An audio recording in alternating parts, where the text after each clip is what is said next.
Muito bem. Abra sua Bíblia no Evangelho de Jesus Cristo.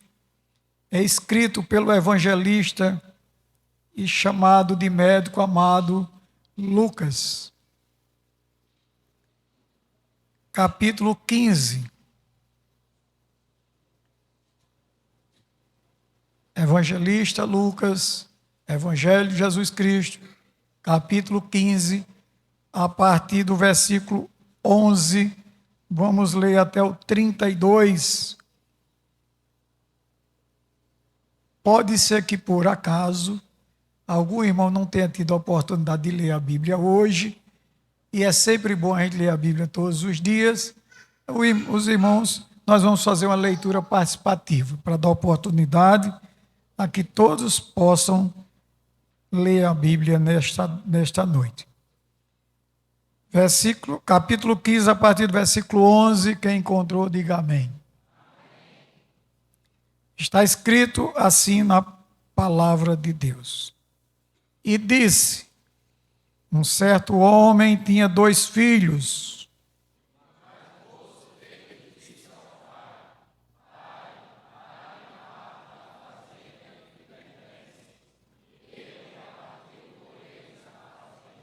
E poucos dias depois, o filho mais novo, ajuntando tudo, partiu para uma terra longínqua e ali desperdiçou a sua fazenda, vivendo dissolutamente.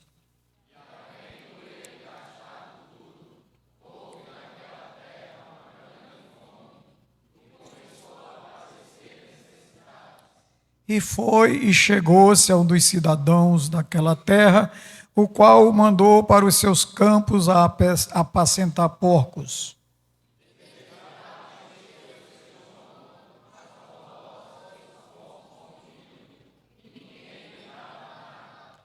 E caindo em si, diz: quantos trabalhadores de meu pai têm abundância de pão, e eu aqui pereço de fome.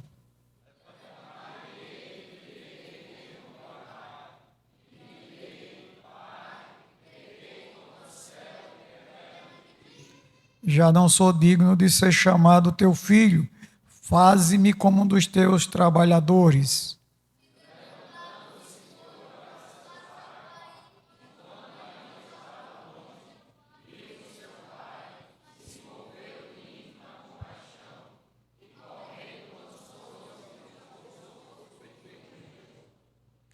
E o filho lhe disse: pai, pequei contra o céu e perante ti, e já não sou digno de ser chamado teu filho.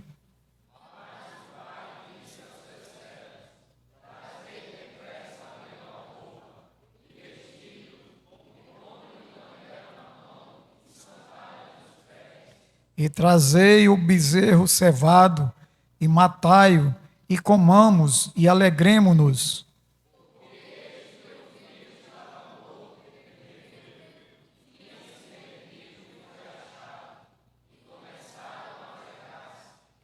E o seu filho mais velho estava no campo, e quando veio e chegou perto de casa, ouviu a música e as danças.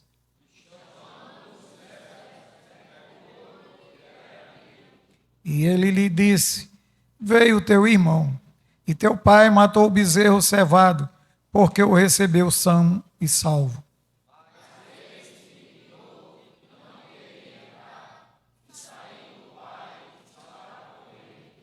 Mas respondendo ele, disse ao pai: eis que te sirvo há tantos anos, sem nunca transgredir o teu mandamento, e nunca me deste um cabrito para alegrar-me com os meus amigos.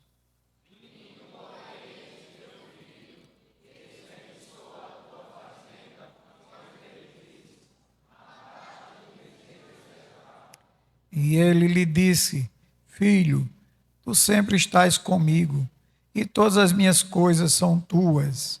Mas era justo alegrarmos-nos e regozijarmos-nos, porque este teu filho estava morto e reviveu, tinha se perdido e foi achado, e eu digo amém. Glória a Jesus. Muito bem. Essa parábola, os irmãos só vão encontrá-la exatamente no Evangelho escrito por Lucas. Esse tema, a parábola do filho pródigo, não tem lá no original. Esse tema aqui, de cima, foi colocado depois, porque para as pessoas que transcreveram do original do grego para as demais línguas, a parábola deveria ter outro tema, e não de filho pródigo. Porque, basicamente, todos os pregadores pregam chamando mais atenção para o filho mais novo, quando, na realidade, poderia chamar a atenção muito mais para o filho mais velho, ou para o pai. Mas, tudo bem, não estamos aqui para mudar nada, apenas para comentar. É uma informação, porque estamos num culto de ensino. Vamos orar, irmãos, vamos agradecer a Deus por esta palavra, pedir a Deus que coloque esta palavra no nosso coração e possamos extrair desta palavra algumas lições para nossas vidas. Vamos agradecer a Deus por aqueles que vão entregar seus dízimos e ofertas para a manutenção da casa do Senhor. Os irmãos sabem, e a gente repete praticamente todos os cultos, a necessidade e importância dos dízimos e das ofertas. Porque sem essa contribuição, nós não teremos condição de manter esta igreja, de manter tudo aquilo que nós vemos e sentimos aqui. E ouvimos também. Vamos orar pelos irmãos, vão recolher os dízimos e as ofertas, para que Deus recompense por esse trabalho voluntário que eles vão fazer, servindo à igreja. Vamos agradecer a Deus por nossas famílias, pelo dia de hoje, pelo dia de vida que Deus nos concedeu, dia de trabalho, dia de estudo, ou mesmo daqueles que ficaram em casa descansando, repousando. Vamos orar pelos enfermos. Nós temos muitos irmãos que estão enfermos, alguns internados, outros em casa. E vamos orar então por eles, porque Deus conhece a todos e Deus não tem limites para agir na enfermidade. Vamos orar uns pelos outros, como ensina a Bíblia. Quem mais deseja oração? Eu e a minha casa. Muito bem. O irmão... qual é o nome daquele irmão? João, o senhor vai orar, apresentando a Deus todos esses pedidos que nós fizemos aqui. Em seguida, nós vamos ouvir o irmão. Tem alguém que cante aqui, irmão, com o senhor? Então vamos ouvir o irmão Marlos, é cantor também, né? Muito bem. Então aproveita e canta, enquanto os irmãos adoram a Deus com os dízimos e as ofertas. Cumprimento a todos com a paz do Senhor. Vamos orar ao nosso Deus. Maravilhoso e eterno Deus, Senhor dos céus e da terra, te agradecemos, Senhor, por estarmos aqui, pela tua palavra que lemos, meu Deus. Te peço em nome de Jesus, abençoa cada irmão que vai contribuir, entregando seu dízimo e a sua oferta, Senhor. Também abençoa os teus servos que vão recolher, meu Pai, os dízimos e as ofertas do teu povo, da tua igreja. Abre porta de emprego para aqueles que querem contribuir, meu. Dizimais estão desempregados, meu Deus. Continua abençoando a cada um de nós, a nossa família, o teu povo que aqui se reúne para glorificar e exaltar o teu nome, meu Pai. É isso que te pedimos e te louvamos e te agradecemos em nome de Jesus. Amém.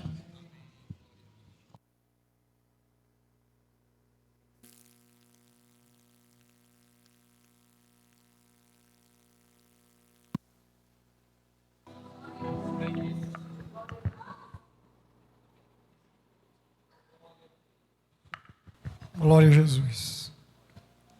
Meus amados irmãos, Nesse capítulo 15, nós temos 3 parábolas. E não somente a parábola do filho pródigo. Aí já é um motivo para não ser tão adequado esse nome a esse capítulo. Nós temos no capítulo nós temos a parábola da ovelha desgarrada. Nós temos a parábola da dracma perdida.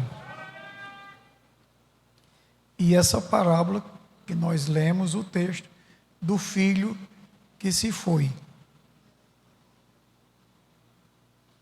Esse capítulo, portanto, é um capítulo onde nós vamos ver um pastor que busca a sua ovelha, uma mulher que procura diligentemente a sua dracma de prata e também um pai que aguarda pacientemente pela volta do filho. Nós teremos então aí nesse capítulo, o capítulo da ovelha recuperada, da dracma encontrada e do filho que voltou. O pastor busca a sua ovelha, a mulher procura a sua dracma e o pai espera o seu filho. Na verdade, irmãos, esse texto, que é dado o nome de filho pródigo,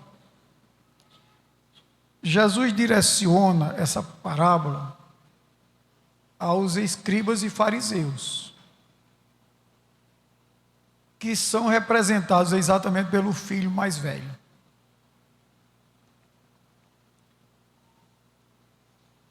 No entanto, nós poderíamos chamar esse capítulo de capítulo do Pai misericordioso, daquele que se alegra, espera, procura, busca e se alegra quando encontra aquilo que estava perdido. O filho pródigo, e aí essa palavra pródigo significa, tem alguns significados. No original tem um sentido de extravagância descuidada. E também daquele que é gastador, extravagante, que gasta sem limite. No entanto, na língua portuguesa, por incrível que pareça, essa palavra pródigo, nós vamos encontrar em 2 sentidos bem opostos. Tem o sentido de pródigo, aquele que age de forma extravagante, gastando além dos limites, esbanjador, gastador, mas também pode ser usado como generoso, magnânimo e abundante em distribuir. Eu acho que alguém já viu, já ouviu, já leu alguém dizer, escrever: fulano é pródigo em servir, fulano é pródigo em doar. Ou seja, fulano é grandioso ou não tem limite em doar, em servir. Aí já é um lado positivo. Mas nessa parábola, nesse contexto, o significado da palavra pródigo é esbanjador, gastador. Porque os irmãos, nós acabamos de ler aqui, e os irmãos conhecem muito bem, porque essa parábola, ela é usada por muitos pregadores em várias ocasiões, e ela tanto é usada numa pregação de relacionamento familiar, a relação do pai com o filho ou do filho com o pai, como também, na maioria das vezes, é usado para, num culto evangelístico, mostrando a figura daquele que está na casa do Senhor e, de repente, por qualquer motivo que seja, resolve sair da casa do Senhor, deixar o Evangelho. O filho pródigo dessa lição, dessa leitura, ele era o filho mais novo, e aí resolve, um dia ele tinha um plano, e um dia ele começou a executar o seu plano, que era exatamente deixar a casa do pai, sair de debaixo da tutela do pai, para poder fazer tudo aquilo que ele desejasse. Isso demonstrou que ele tinha mais amor por ele próprio do que pelo seu pai. E aqui nós lemos que ele, um dia, chegou para o seu pai e disse que queria a sua parte na herança. Todos nós sabemos que herança é dada quando alguém morre, aí deixa a herança. No entanto, o pai, mesmo sabendo que aquilo era uma atitude de desrespeito a ele, ele cedeu ao desejo do filho e repartiu a herança em 3 partes. Os irmãos lembram que tem aqui: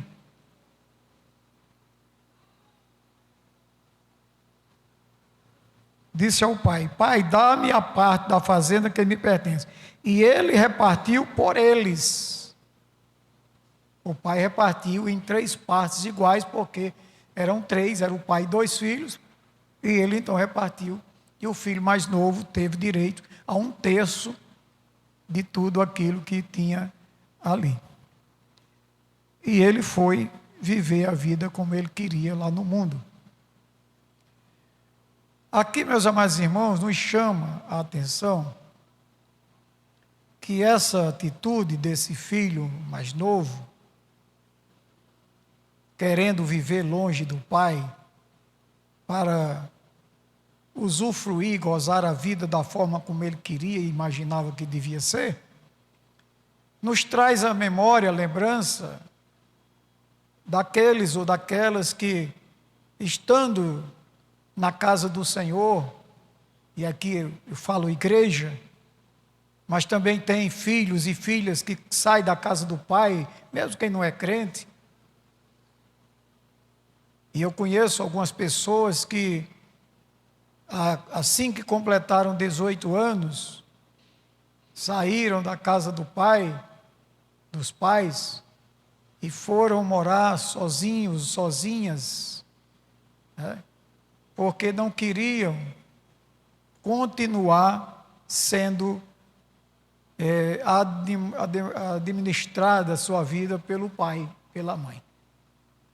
Já tinha 18 anos, então já tinha direito e já tinha condições de administrar a sua própria vida.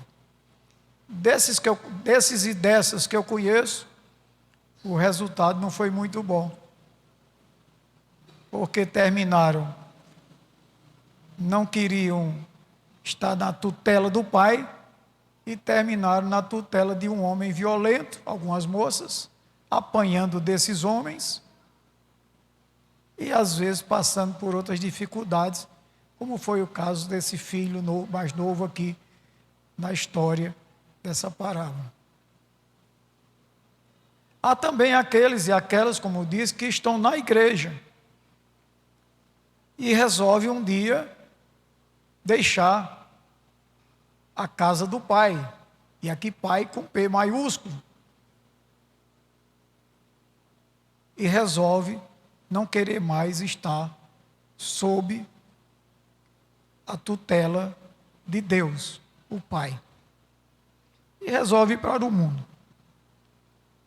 Salvo engano, eu já dei até aqui um exemplo de um rapaz, mas eu conheço outros exemplos, E um rapaz que chegou para o pai e para a mãe, ele era solteiro, ainda estava morando na casa dos pais, já tinha 19 anos. Chegou para o pai, é crente também, desde pequeno, era na igreja, e disse: pai, eu vou sair da igreja, vou passar um tempo no mundo, para conhecer como são as coisas do mundo, experimentar as coisas do mundo, e depois eu volto para a igreja. Qual foi a atitude do pai? Foi a mesma atitude desse pai da história. E a gente às vezes não compreende, e eu confesso aos irmãos que eu critiquei essa atitude daquele pai, e não desse, mas daquele. Quando eu estava lendo isso aqui, estudando, olhando, eu descobri que às vezes Deus permite que alguém saia da sua presença e vá para o mundo para perceber que a sua vaidade, a sua prepotência não valem nada e que estão tomando uma decisão errada e que poderão ter a oportunidade de retornar um dia. Porque se aquele pai, e agora eu estou falando do pai da história, ele tivesse dito: eu não vou repartir o que eu tenho, porque eu não morri ainda. Como é que você quer herdar uma coisa que eu não morri? Quando eu morrer, você tem sua parte. E aí aquele filho poderia ficar revoltado, como alguns jovens, como alguns filhos estão revoltados dentro da igreja, porque querem ir para o mundo, e o pai fica segurando aqui. E como eu disse, eu critiquei aquele pai, quando ele disse: está certo, meu filho, pode ir. E eu disse: como é que pode um pai dizer isso para um filho? Mas agora eu digo aos irmãos, eu entendo, talvez não tenha sido o pensamento dele, mas o pensamento deste pai é de que vou permitir que o meu filho vá, porque ele vai aprender lá, que lá não tem nada que dar, que as coisas boas, entre aspas, de lá, só trazem ruína, só trazem prejuízo. E quando se tem, se é acolhido lá fora. E quando não se tem, é humilhado, desprezado, como foi esse jovem dessa história. Aqui está escrito que ele viveu dissolutamente, ou seja, fazendo tudo que não devia, mas que ele queria. Tudo que não agradava a Deus, mas que agradava a ele. E com o passar dos tempos, ele gastou tudo que tinha com mulheres, com bebidas, com amigos, entre aspas. Porque amigo verdadeiro é Deus. Porque se você tiver, Deus é seu amigo. Se você não tiver, Deus é seu amigo também. Mas lá no mundo, só se tem amigo quando se tem dinheiro, quando se tem poder, quando se pode dar alguma coisa. Alguém pode dizer assim: pastor, eu tenho um amigo que não tem nem onde morrer morto. São exceções da vida, a maioria. Quando você tem dinheiro, se você não tiver muito bem, você arranja um amigo que não tem interesse, porque sabe que você não tem. Mas quando você tem dinheiro e vai para o mundo, os amigos você vai arranjar lá. Na maioria das vezes, porque toda regra tem exceção, mas na maioria das vezes são pessoas que têm interesse no que você tem e não no que você é. Isso é uma coisa que até as pessoas do mundo sabem. Você vale pelo que tem e não pelo que você é. Você vale pela conta que você tem no banco e não pelo caráter que você tem. Esse jovem aprendeu. Esse jovem aprendeu. E a Bíblia diz que ele chegou um momento que foi cuidar de porcos. Meus amados irmãos, Jesus estava falando para escribas e fariseus. O filho mais novo é figura de pecadores e republicanos. O filho mais velho é figura de escribas e fariseus, hipócritas, que têm a mania de se justificar. Eu cumpro todos os mandamentos, eu faço tudo que o Senhor quer, que o Senhor manda, eu sou obediente. Os escribas e fariseus eram assim, por isso que Jesus estava se referindo a ele, por isso que o filho mais velho, nessa história aqui, nós poderíamos dizer que é a figura mais importante, porque foi a eles, e a ele, filho mais velho, que Jesus estava se dirigindo. Jesus queria mostrar ali algumas coisas, e as 3 parábolas têm uma figura, um personagem comum.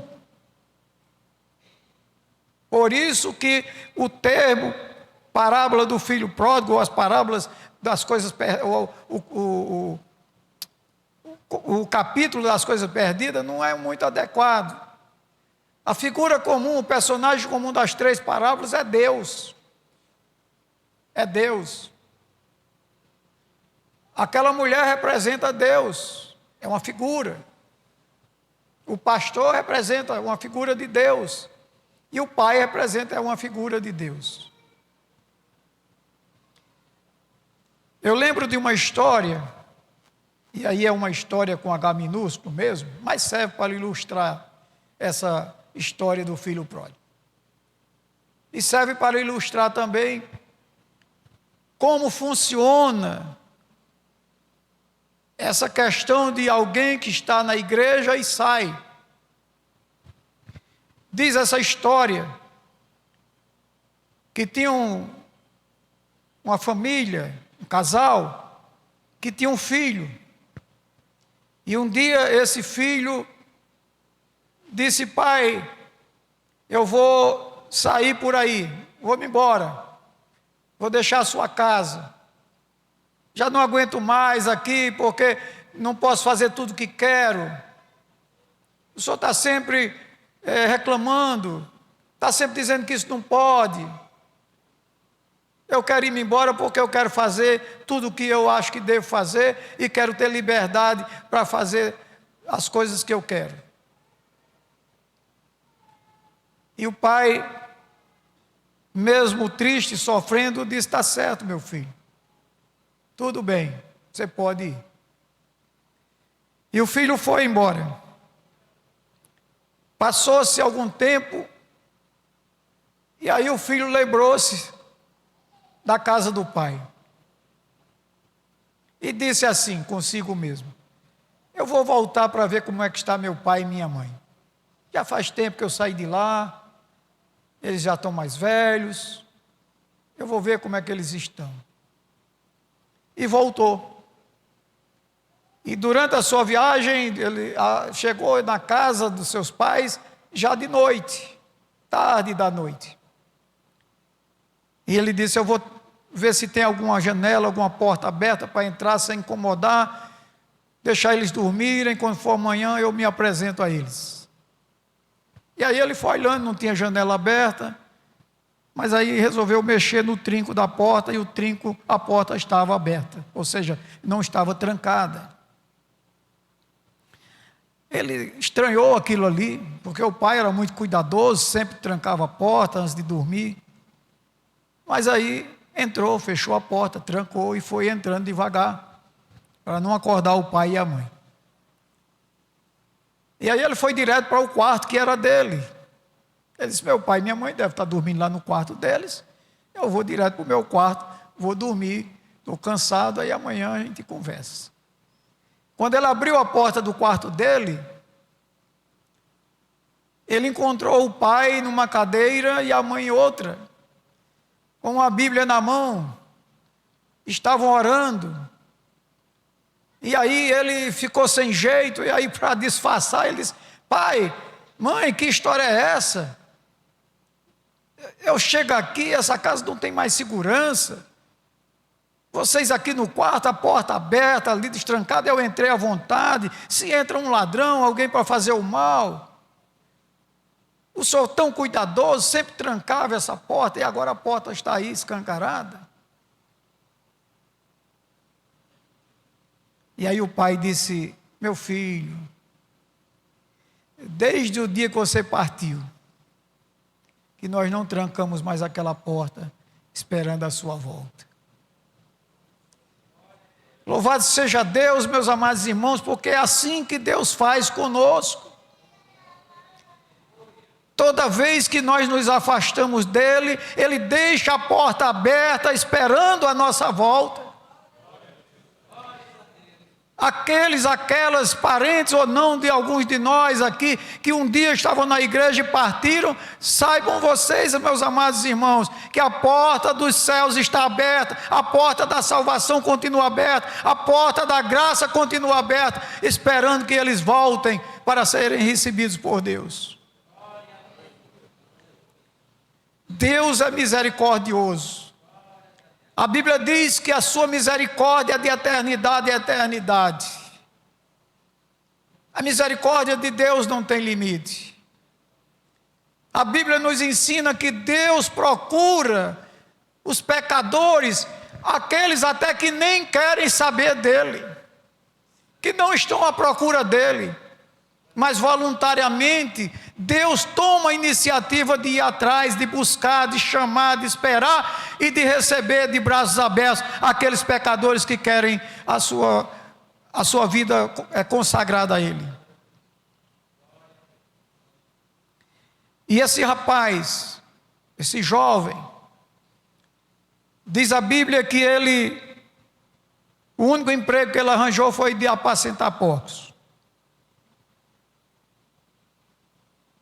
E para aquelas pessoas que estavam ouvindo ali Jesus falar, quando Jesus falou isso, entenderam quão miserável a vida que estava levando aquele jovem. Porque judeu cuidando de porcos, nem pensar. Era uma tradição dos judeus, e salvo engano, até hoje os judeus não gostam de porcos, nem comem carne suína. Pois bem, mas ele foi lá cuidar dos porcos, e a fome era tão grande, que ele desejou comer a comida dos porcos. Mas a Bíblia diz que ninguém lhe dava nada, então faz-nos supor que ele não chegou a comer a comida dos porcos. Mas naquele instante, quando nós poderíamos dizer ele chegou ao fundo do poço, a Bíblia diz que ele caiu em si. Foi como se ele despertasse de um sono. E ele reconheceu que estava errado. Ele reconheceu que não era apenas um erro que ele tinha feito, mas que era um pecado contra Deus e contra seu pai. E ele diz a palavra que ele levantou-se, tomou uma decisão de voltar à casa do pai. E eu me lembro, meus amados irmãos, que algumas vezes eu faço referência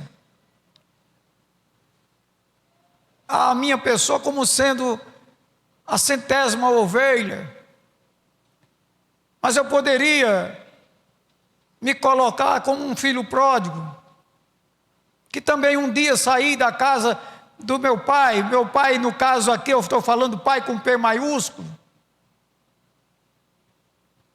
e teve um momento que eu senti que não era aquela vida que eu tinha. que eu gostaria de ter, e eu estava tendo.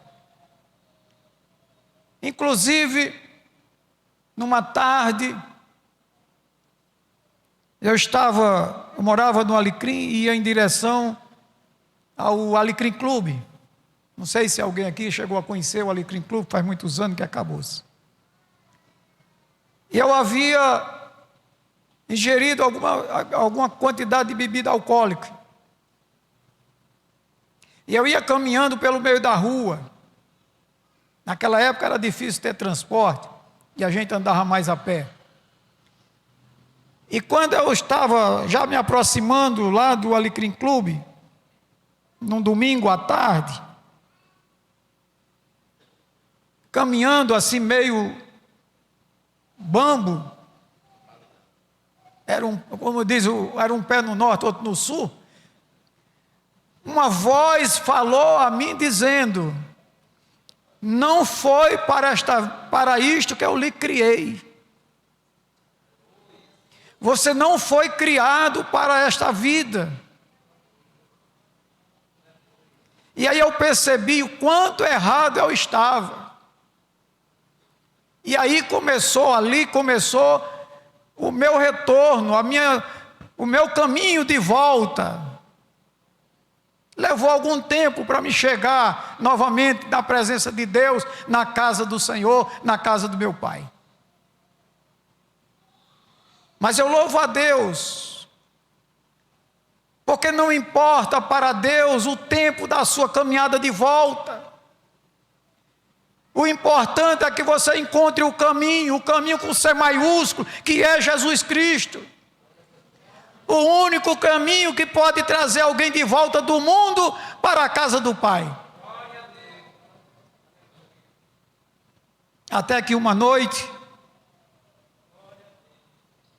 num congresso de senhoras, eu reencontrei o Pai. Reencontrei o meu Deus. E assim também esse jovem da parábola, ele fez uma viagem de volta. E diz a palavra de Deus que o pai, quando o avistou ainda longe, e reconheceu que era seu filho que estava voltando, ele correu, abraçou e beijou. Meus amados irmãos, primeiro, para um ancião correr é um sacrifício. Naquele tempo, para um ancião, um pai correr em direção ao filho, não era muito comum. Mas aquele pai, ele não se preocupou com isso. Ele se alegrou com a volta do seu filho. E dá-nos a entender que se ele estava olhando e viu o filho voltando, ainda longe, dá-nos a entender que ele talvez de vez em quando estivesse lá olhando para ver se o filho voltava. E é assim que Deus está. É assim que Deus faz. Ele está sempre olhando, atento, para ver se aqueles que saíram da sua casa, da sua presença, estão de volta.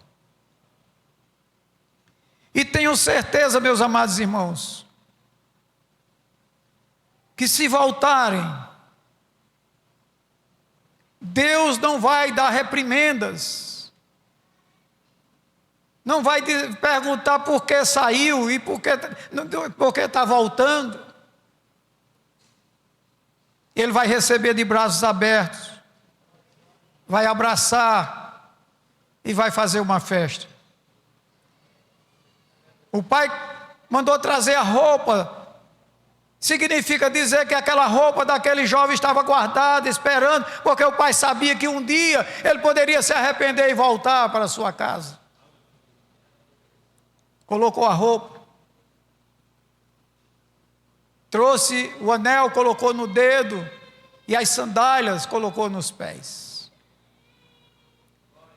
Tudo isso representa autoridade. E também como ele disse: Pai, eu pequei contra Deus e contra ti, eu não sou digno de ser seu filho, eu quero ser um trabalhador, um jornaleiro teu. Mas o pai nem ouviu o que ele disse. O pai tratou como filho e não como empregado. É assim que Deus trata aqueles que voltam para Ele, como filho, e não como empregado, e não como escravo. E fez uma festa. E os irmãos sabem, está na Bíblia, que cada vez que alguém se arrepende, confessa seu pecado e aceita Jesus como Salvador, seja pela primeira vez, seja voltando à comunhão com Deus, há uma festa lá no céu. Deus continua fazendo festa para seus filhos que voltam ao redil, para a ovelha que volta ao redil, para a dracma que é encontrada. Louvado seja Deus. E meus irmãos, ele mandou matar o bezerro cevado. Significa também dizer que ele estava cevando o bezerro, porque ele tinha esperança. Ele sabia que um dia seu filho iria voltar e aquele bezerro já estava cevado. E aí entra em cena um personagem que nas muitas pregações é praticamente esquecido. É feita uma referência a que ele não gostou, que ele reclamou, e que ele saiu e não participou da festa. Mas não é só isso. Ele era um filho pródigo dentro de casa. Se o mais novo se perdeu fora de casa, ele estava perdido dentro de casa. Porque ele não tinha o pai como pai, ele tinha o pai como alguém que tinha recursos, que um dia seria dele. Então a visão dele estava na fortuna do pai e não no amor do pai por ele. E às vezes, meus amados irmãos, tem pessoas que vêm para a igreja, aceita Jesus, está na igreja, mas a única visão que tem não é servir a Deus, é ter um cargo, ter uma posição. Não é por amor a Deus que estão na igreja, que fazem a obra de Deus, muitas vezes. É pela vaidade de dizer: eu tenho um cargo na igreja, eu sou pastor da igreja, eu sou presbítero na igreja, eu sou obreiro na igreja. E era isso que esse filho mais velho estava fazendo. Ele estava perdido dentro de casa, como alguns crentes estão perdidos dentro da igreja. E esses precisam despertar, se achar, para realmente serem crentes, para realmente gozar das benesses, das bênçãos do Senhor. E eu estou falando de bênçãos materiais, não. Eu estou falando de salvação. Aquele filho, ele se dirige ao pai sem nenhuma reverência.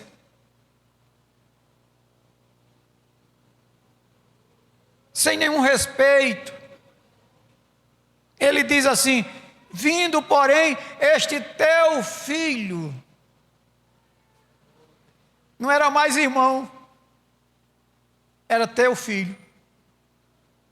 Meus amados irmãos, ele como irmão mais velho, ele poderia ter tomado uma atitude de chamar no dia que o filho mais novo disse que queria ir embora.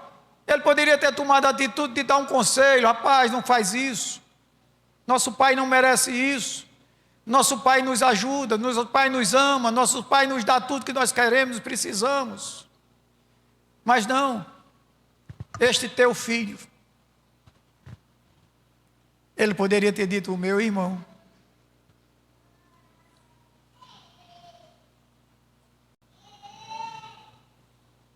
que te sirvo há tantos anos, sem nunca transgredir o teu mandamento, e nunca me deste um cabrito para alegrar-me com os meus amigos. Meus amados irmãos, ele estava com o pai, tudo que tinha era lá dele, e ele estava reclamando por causa de um cabrito. Isso significa dizer que na visão dele, nada dali poderia sair, porque ele tinha a esperança no futuro de receber tudo como herança, até um cabrito.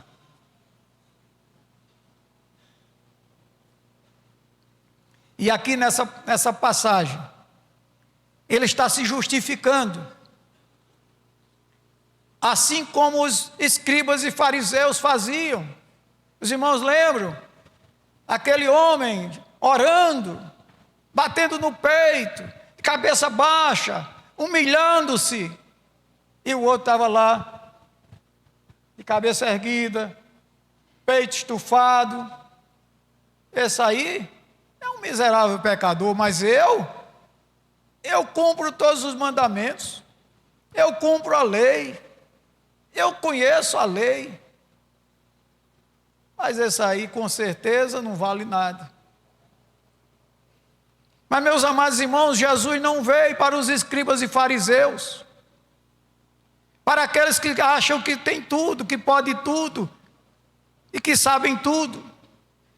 Jesus veio para os publicanos, para os pecadores, para os miseráveis, para os cegos, nus.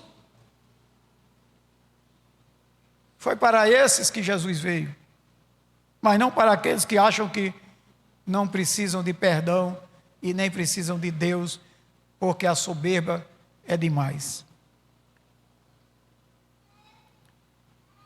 E ele disse filho, e dizem os estudiosos que essa palavra filho aqui, no original, significa menino, uma forma carinhosa. O pai foi afrontado, desrespeitado, mas agiu com amor, com misericórdia também para com aquele filho mais velho. Filho, tu sempre estás comigo e todas as minhas coisas são tuas. Como que Deus, você está reclamando de um cabrito? Está reclamando que eu matei um bezerro para seu irmão, esse seu irmão estava morto. Quem está morto, irmãos, não tem ação, não tem atitude, não sabe de nada, não vê nada. E é isso que muitas vezes, ou na maioria das vezes, as pessoas que saem da igreja e vão para o mundo, estão mortos. Porque não tem mais aquela visão de céu, aquela visão de salvação, aquela visão de um Deus abençoador, aquela visão da graça salvadora.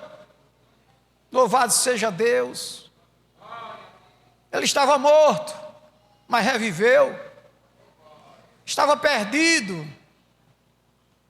Vejam, meus amados irmãos, que essas palavras representam alguém que, a situação de alguém que sai da presença de Deus. É como se estivesse morto. E esse morto aqui não é físico, é espiritual. Estava perdido. Quem está no mundo não conhece o caminho que vai para o céu, anda sem rumo. A Bíblia diz que é como o vivo morto, que anda para lá e para cá e não sabe para onde vai. Estava morto, estava perdido, ou seja, estava no mais alto grau de decadência de um ser humano. Mas ele reviveu. Quando o crente sai da igreja, quando a ovelha se perde, quando a dracma se perde, mas quando é achada, volta a ter vida novamente. Louvado seja Deus. A vida que Deus dá, a vida que muitas vezes a gente diz que é dada, e foi dito nesta noite, a vida que é dada através da morte de Jesus na cruz do Calvário, que morreu para que nós pudéssemos ter vida. Louvado seja Deus. E aquele que está perdido, aquele que está morto, quando ele volta para a casa do Pai, ele revivesse, porque a Bíblia diz que lá em apóstolo Paulo, Efésios, lá em Efésios, o apóstolo Paulo diz que ele nos vivificou. Ele nos vivificou. Louvado seja Deus. A morte de Jesus se viu exatamente para nos dar vida. E quando nós estávamos mortos lá no pecado, no mundo, e chegamos na presença de Deus, nós fomos vivificados. Foi-nos dado vida e vida com abundância. Mas era justo alegrarmos-nos e regozijarmos-nos, porque este teu irmão estava morto e reviveu, tinha se perdido e foi achado. Louvado seja Deus. Meus amados irmãos, vejam bem, Jesus conta essa parábola, como eu disse, para aquela multidão que estava ali ao seu redor. E naquela multidão estavam exatamente essas, digamos, qualidades de pessoas. Estavam os publicanos. Publicanos, irmãos sabem, eram cobradores de impostos. Eram considerados traidores pelos judeus, pelos escribas e fariseus principalmente. Mas foi um publicano que Jesus chamou para ser um de seus discípulos. Os pecadores que estavam ali, e Jesus deixa entender que ele não veio para aqueles que acham que não precisam de salvação, para aqueles que acham que obedecendo a lei, seguindo a lei, embora do seu modo, como os escribas e fariseus, é que eles não precisavam de salvação. Jesus não veio para eles. Jesus veio para aqueles que se achavam miseráveis, que achavam que eram párias da sociedade, rejeitados pela sociedade. Jesus veio para esses. E eu louvo a Deus, porque todos nós estávamos em uma situação degradante, uns mais, outros menos, e fomos alcançados exatamente por essa visão, esse olhar de Jesus, o seu amor, essa sua misericórdia, que não veio necessariamente para os ricos, os poderosos, mas veio para aqueles que tinham um pensamento de que não valiam nada, que eram muito pequenos para ser vistos, mas foi a estes que Jesus viu, que Jesus acolheu e que Jesus, chamando, deu a esperança de um dia morar com Ele. Louvado seja Deus. Eu louvo a Deus porque, mesmo sem merecer, nenhum de nós merecíamos receber de Deus o amor, o perdão. Mas, meus amados irmãos, essa história que fala do caminho da volta, que fala do arrependimento e da misericórdia, essa história serve para que nós possamos meditar qual é a nossa missão, o que é que nós precisamos fazer em relação àqueles e aquelas que estavam na igreja e saíram e estão no mundo.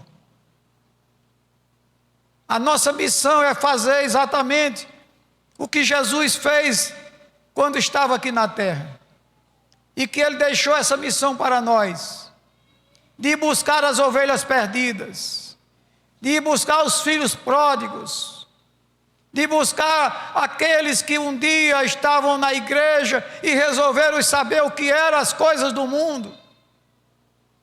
Essa é a nossa missão, irmãos. Nós não podemos nem devemos nos acomodar, porque eu creio que todos nós e cada um de nós somos gratos àqueles que um dia foram usados por Deus, pregaram a palavra, e o Espírito Santo de Deus teve a oportunidade de tocar nos nossos corações e nos convencer do pecado, da justiça e do juízo. Essa alegria, essa felicidade que nós temos, precisa ser compartilhada. Precisamos, meus amados irmãos, lembrar disso. Se não pudermos ir andando, mas podemos ir orando.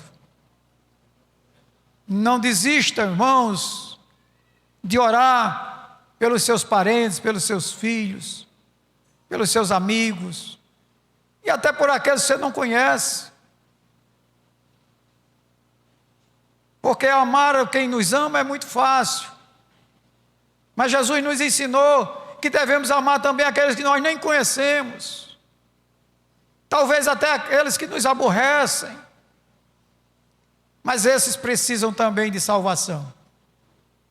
Precisam ter a oportunidade de ouvir a mensagem de salvação. E essa mensagem, quem tem que levar somos nós. Se nós quisermos sentir a alegria que esse pai sentiu vendo o seu filho mais jovem, mais novo, voltar para a sua casa, se nós quisermos ter certeza de que no céu está havendo uma festa, nós precisamos nos dispor a buscar a dracma perdida, procurar a dracma perdida, buscar a ovelha desgarrada e esperar e orar pelo filho pródigo. Que Deus nos abençoe, que Deus nos guarde. Glória a Jesus. Meus amados irmãos, vamos ficar de pé, vamos orar. Pois não. Dia 24 de junho, na Escola Estadual Professor Francisco Ivo, tem o jantar da gratidão em prol do aniversário do Coral Rosa de Saron. Os irmãos que quiserem participar, procure o irmão Felipe e a irmã Letícia. Aviso do DEFAD. Domingo tem consagração e à noite teremos o culto com o DEFAD. De manhã a escola dominical, depois da consagração. Muito bem. E amanhã tem culto, 7h da noite. Irmãos, venham para a escola dominical. Os novos convertidos vão estudar sobre o batismo no Espírito Santo. E os adultos estão estudando sobre relacionamento familiar. E os jovens estão estudando sobre os salmos. E aí os salmos têm várias nuances, várias facetas. Tem o salmo de gratidão, tem o salmo de angústia, tem o salmo de quem está sofrendo perseguição, tem o salmo que mostra que Deus é o soberano, é o ser supremo, é o único que nós podemos confiar totalmente. E aí por aí vai. Eu creio que é bem interessante e proveitoso participar da escola dominical. Vamos orar. Vamos para o lado de cá agora. O irmão Ricardo vai fazer esta oração e o presbítero Renato estará impetrando a bênção apostólica.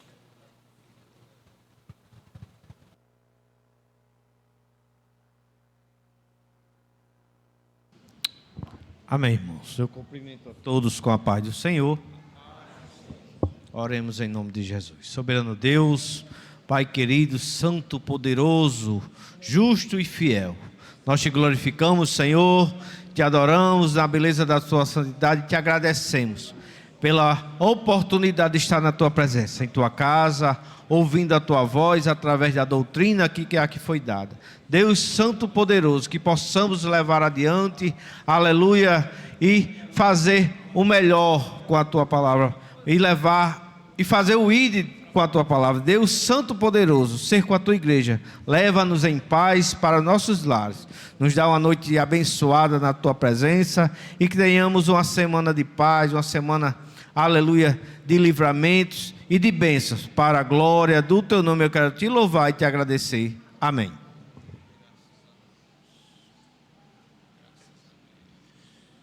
A paz do Senhor, igreja. Curva a sua cabeça, feche seus olhos e recebamos a bênção apostólica. A graça do Senhor Jesus Cristo e o amor de Deus e a comunhão do Espírito Santo seja com todo o povo de Deus desde agora e para todo sempre. Amém.